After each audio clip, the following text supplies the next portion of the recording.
Welcome to Best Served Podcast with me, Jensen Cummings. Today is Best Served Podcast 408, everybody. We're talking what is regenerative ranching with John Etchart of Wild Pastures Burger Co., Wild Pastures Meat Delivery, Paleo Valley. John's a wealth of knowledge, his whole team doing some amazing stuff. So we're going to talk to John a little bit. This is a topic I'm going to be into a lot more because I'm fascinated in, because it needs to be talked about, because there's a lot of misconceptions, misheld beliefs, complete lack of education and understanding when it comes to the restaurant side of what we're putting on menus and serving to our guests. And when it comes to kind of retail and grocery, what are we buying and cooking for our families? And John is gracious to help us start that conversation so that we can find all the different little tributaries, all the rabbit holes that we're going to need to go down to figure out this thing called regenerative ranching. So let's bring John in here. John, good to see you. Hey, Jensen. Yeah, thanks for having me on, and thanks for using your platform to talk about regenerative agriculture and best practices.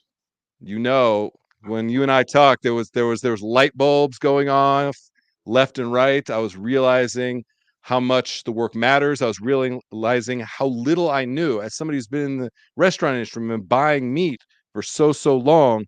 I did a decent job. I'd say decent job, having learned from you and others, of doing the right thing, making the right purchasing decisions, but not even close. I wasn't even close. And so we have to ask different questions.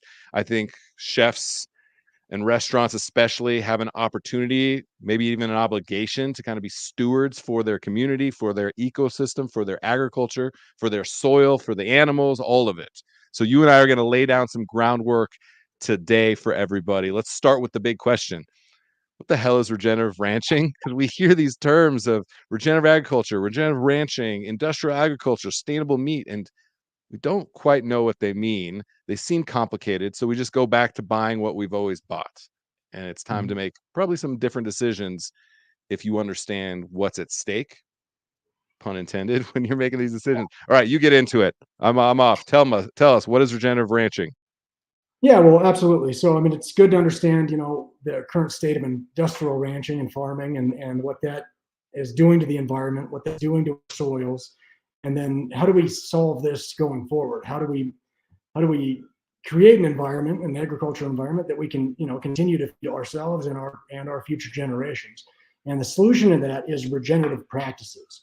So what the key is using animal agriculture to help the soil regenerate itself. And so a lot of soil, when they're in this industry of monocropping and over fertilizing and sprays and everything like that, can be very detrimental to the environment. And what that does is the soil doesn't hold together. There's water runoff, and now all of That your soil soil. erosion, you hear about that, how depleted our topsoil is, all those conversations. Come Exactly from right. that. Yeah. And so our position is, regenerative agriculture, utilizing animals via rotational grazing. So if you put animals on pasture and they don't overgraze, but they can have the time to eat the grass, spread the manure, and then move on, allow that soil to regenerate, and it increases the biodiversity in the soil, and will continue to improve over time with holistic regenerative practices. So basically letting the animals in nature do what they would have done if we hadn't gotten in the way, right? Basically, Exactly. they already know exactly what to do. We just basically need to put them in a position to do that and make that a sustainable process, right? Okay. Exactly. Yeah. And I think yeah, there's so much to kind of unpack with that. One of the interesting things that I hear a lot is how much meat we export, especially to Asia, right? Especially to China, Japan, things like that. Beef, pork, chicken, pork especially, you hear about a lot. And then how much beef especially we import from like Brazil. So I'm like, wait a minute, we produce all of this meat here, we ship it somewhere else because we make more money that way, and then we ship in meat to then have that be what goes on our table. So it seems like a very broken system, at least for us as consumers, and then for small ranchers, for the land. Clearly somebody's making a lot of money off of it. Yes. So okay. And it is, and the Understood perception that. that I meat, understood a lot. yeah, and the perception that meat has in America is just not fair. I mean, you can see how much we're exporting to these other countries. I mean, in China and Japan, they are consuming a lot of red meats. You wouldn't hear about that here. Here, red meats are the cause of all heart disease, and they're the cause of global warming and everything like that. And while, in some of the industrial farming practices, there are some detrimental, uh, health and environmental impacts. But if you do things the right way, those, that not only is it not the problem, it is part of the solution, both Are the in health. solution, right? You get lumped in together. It's Right. it's interesting to me. I was talking about this to a chef the other day. I was like, how bizarre and backwards is it that you have to say grass fed, grass finish if you're just allowing beef to do what it does? Right. Somehow it doesn't have to be grass fed corn finish, grass fed grain finish. That's just matter of fact beef. But It really somehow is.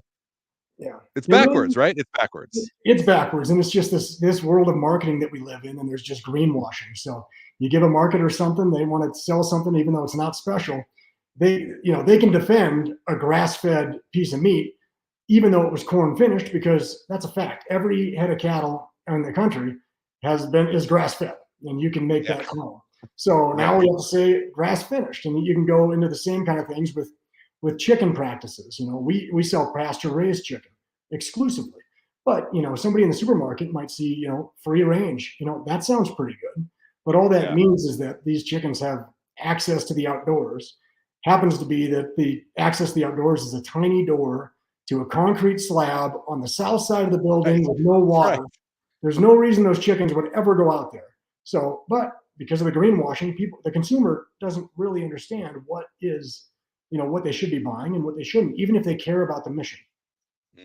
Greenwashing. I hadn't heard that. I'm going to be using that a lot. I'm stealing that line. All right, so let's go back now. Your work, your position in this space. You've Yes. gotten yourself about as vertically integrated as you can get, all the way to the point like you're serving me the burger that is the proof that you are who you say you are, right? That what's on the menu is truly an extension of all the work you're doing kind of behind the scenes with Paleo Valley and then the Wild Pastures meat delivery side. So break it down for us. Your ecosystem. What's happening with those companies? How do they feed each other? Yeah, so thank you. Yeah, so myself and my four partners have Paleo Valley, Wild Pastures, and then the restaurant, as you mentioned, Wild Pastures Burger. And this all started with Paleo Valley about 10 years ago, a little more than 10 years ago, where Autumn, one of my partners and co-founders, she That had is some. great, by the way. Yeah, she's amazing. So Shout out. she had some digestive issues and health concerns that she was able to solve with the paleo diet. And then she decided at that point it made such a big difference for her because she had been a celebrity fitness trainer, so she always looked good, but she always felt terrible. So she decided she was tired of making Yeah. people look good. She wants them to feel good. So that's when Paleo Valley was born. And from there we got into the one of the first products we had was a fermented snack stick, which was a grass-fed beef stick that was shelf That's stable. still like the top product, right?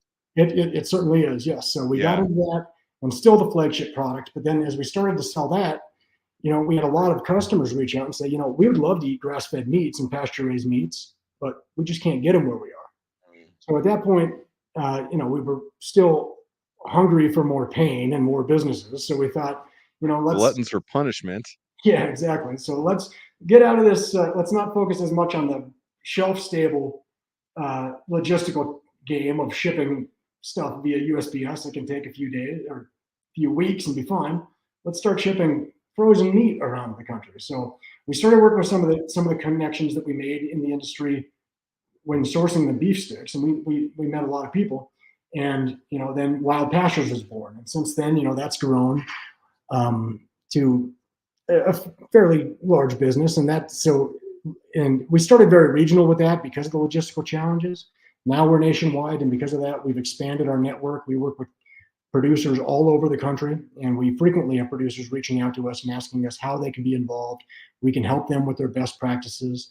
Autumn is, obviously a brilliant scientist when it comes to the soil density projects and just the environmental impact and health impact of all of this stuff. So she can get involved, help them with practices, and then we can get them into our network as we grow. You're being modest. You guys are the greatest show on grass right now when it comes to bringing these products to market, because that's part of the problem. There's amazing ranchers, families, land that is legacy that's been generations and generations that haven't succumbed to the monoculture and the stockyards and all of that. Nobody knows about them. They have vanished from the zeitgeist of what's actually happening when it comes to restaurants, meat, and agriculture in general. And so the fact that you're creating that pipeline, that conduit to bring those product actually to market, that Mhm. a chef like me potentially doesn't have to go scour, in the middle of nowhere, Nebraska or Kansas or Iowa, to go and seek out these individuals doing things the right way. It makes a big difference. That Mhm. access point is hugely important, and I think undervalued, and so I appreciate that. Autumn's story is really important in our relationship now, because my neighbor Chris had very similar, like near in the hospital, like near death type scenario for himself with his health aspect. Same thing. He was competitive kind of bodybuilder type guy, Mhm. looked flawless, right? And was killing himself inside when it came to the way that he was eating. And so he had to completely new diet and went and tried them all, and paleo and carnivore, and some of those were really important to him. He especially knows seed oils, which is a big thing. I know Wild Pasture Burger Co. And also bringing liver and organs into his diet. I mean, he's a wild man. I'll grind it up into a burger patty. He's eating it raw. So Well, so he was the one who said, we got to go to Wild Pasture Burger Co. and go check it out. And I kind of nonchalantly was like, yeah, let's go. And it was like almost a year, John. I'm embarrassed, before we finally got there. We got there. And the second I walked in the door, I was like, I get it. Mhm. I understand how you guys have taken something really brilliant, something that's very mission driven. Nobody's really doing it. And you guys turned it into a fast casual burger concept, which people can either get an amazing experience just because they wanted a burger, or they can be making a major impact on regenerative ranching. So hats off to you, hats off to Chris, Autumn, because their stories, their sacrifices kind of led us here, and I'm grateful Mhm. for that. So shout out to them. I want to touch on supply chain. You hear Yes. about supply chain a lot. Mhm. What is the supply chain? What are the actual stops along the way that it takes to get beef to my restaurant back door to be able to serve that on my menu, to the grocery store shelf? I don't think we really understand that. Break it down a little bit. Of course, yeah. So, first of all, we vet all of our suppliers to make sure that they have the regenerative practices that we would, to match our program. From there, it's when you think about proximity to processing and stuff like that, you really don't want to be hauling animals on a live truck too far across the country. I mean, that would not match the humane part of our mission either. So really, it's that can be one of the most challenging parts is finding the processing partners in I hear a proximity. lot about mobile processing more and more and more. Is that Mhm. because of what you're talking about? It's just purely miles to travel? It could be. I mean, mobile processing, is something that I think, it is a Chickens. It's solution more to for that. chickens, right? That's maybe where Yeah, I've heard it more. Small animals, sure. not necessarily cattle.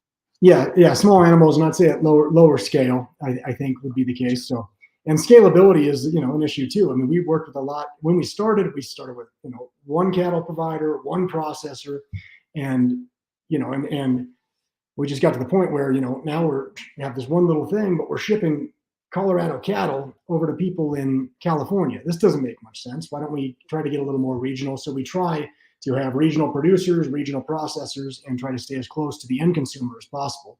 So we're not trucking Okay. product all Understood. over the country.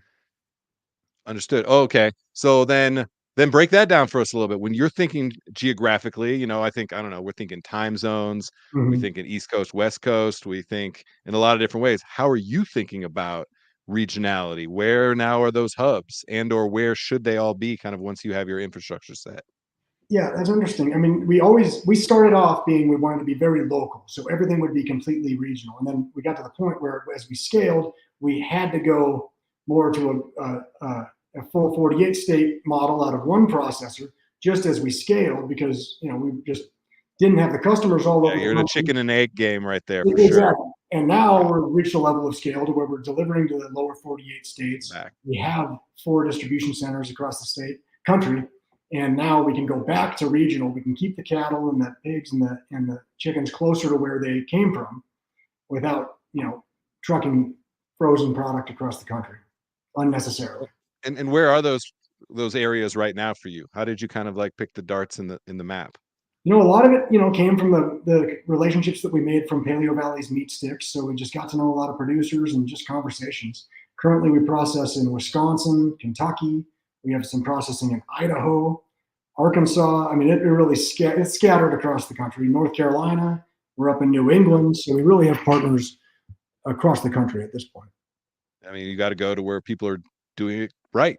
Doing it right, so doing a good job, yes. So, and then hopefully that'll influence more people. So then all of a sudden they'll pop up in Arizona. All of a sudden they'll pop up in Texas, where then you can go even more regional because they kind of fit the parameters that yeah. that fit into your model, which I think is incredibly valuable. I mean, that's how so many farmers end up with monoculture. There was just like a system that they could just plug themselves into. And so maybe steal a little bit of the way they thought about the infrastructure side of it, so that you can plug more ranchers. You can flip people from, industrial feedlot type ranching and say, hey, the grass is greener on this side over here. So I like that. I think that modeling it so that it can be repeated and scaled and then regionalized makes a lot of sense. You got to go bigger to then go smaller, and then bigger to then go smaller, so you can get hyper local once I'm sure you're all set. Okay, what are some of the major challenges? Too many to talk about in in a short period of time. Highlight a few of them that people are maybe most surprised about, or they get the most pissed off when you go, are you serious? That's really how it goes down? Yep. That we're facing maybe some misheld beliefs. Give us a couple of those that can kind of, spark the fire for everybody who's watching this. Well, I would say, one of the things that the mission for Wild Pastures was to change the agriculture industry and the meat, just change the industrial farming and ranching practices in America. And you can't really do that at a premium price point. And most of our competitors, most everybody else out there selling these meats are selling them at a premium price point. We wanted to bring Wild Pastures, these regeneratively raised meats, to people at a conventional price point, because most people would do the right thing if it doesn't impact their bottom line. And you can't blame somebody for feeding their family, and we never would. So really, that goes into the regionality of this. So I mean, adding trucking stuff across the country adds costs which need to be passed along. So really, we're trying to be as efficient and as lean as possible. And another way that we've gone about that is that we've been very good about whole animal utilization. So we make sure that everything coming off the animal has a home, isn't being thrown away, isn't just being lost, because if we can make margin on the stuff that everybody else is throwing away, it helps us further offer lower costs to our customers, and then further compete with conventional break that down a little bit for us, because you threw a couple of numbers at me, right? We're not allowed to use most of the inside of the animal. It's kind of ridiculous how much is just instantly waste and thrown away. You talked about the percentage of total yield that you're doing. You talk about the number of head you're moving through and how much that's producing. Give us just a little bit of the inside baseball. I don't want to get too far in the weeds for people, but a couple of those numbers, we just don't have any concept of it. We can't fathom it because we don't see it. We don't live it. One of the key things to understand is just what percentage of that animal turns into ground beef. So everybody, wants their ribeyes, they want their tenderloins, but good. You might get six pound of tenderloins off one animal, and off that same animal, you're getting 220 pounds of ground beef. So, and we all know ground beef, you can, sometimes you can get it for $4 at the grocery store, and you're not gonna. And if you just did a simple weighted average, or not even a weighted average, just a simple average of what the cost is to raise an animal and then process the animal, you're going to be well above that $4 easily. Right there, for at least more than half the animal, without any just cost accounting, you're losing a couple bucks on those pounds. So how can you add more value to those? And so ways that we've done those grass-fed beef sticks, other ways that we've been able to do it, I mean, that's when the idea for the burger place was born. I mean, we thought, how can we create something that will help your own supplier and your own pass through of that product? Yes, exactly. So we've been able to support the restaurant with, selling that at cost, selling all of our products to cost there. We also, the tallow that we use for the fries and the cooking oils, that's rendered from fat that comes off of our animals. Those are no joke. Yeah. Tallow fries are like on a level. We were super into duck fat fries, in my restaurants. That was super hot in like 2008, 9, 10, 11, 12. Yeah. Tallow, man, is slept on right now. And there's so much tallow produced from an animal that's not getting utilized to the degree it needs to. Some of the biggest burger chains in America used to cook their fries in tallow before the war on fat in the 80s. That's So how we became the like mecca of burgers and French fries, and then we stopped doing the things that solidified us as like a global leader in a whole food lane as the burger and French fry. And man, now all of them cooked in canola oil, I it's know they're trash, John. it's you've sad when ruined you've ruined anybody who's had tallow fries. You've ruined us for anything else. yes, and it was disguised. That whole transformation was disguised as a health initiative. Oh yeah, vegetable oils. This will be better for you. But it was all about bottom line. It's a cheaper oil. It's a better thing. And I think the health of And the it's a nation. waste product. A lot of those oils are waste products, you know. Absolutely.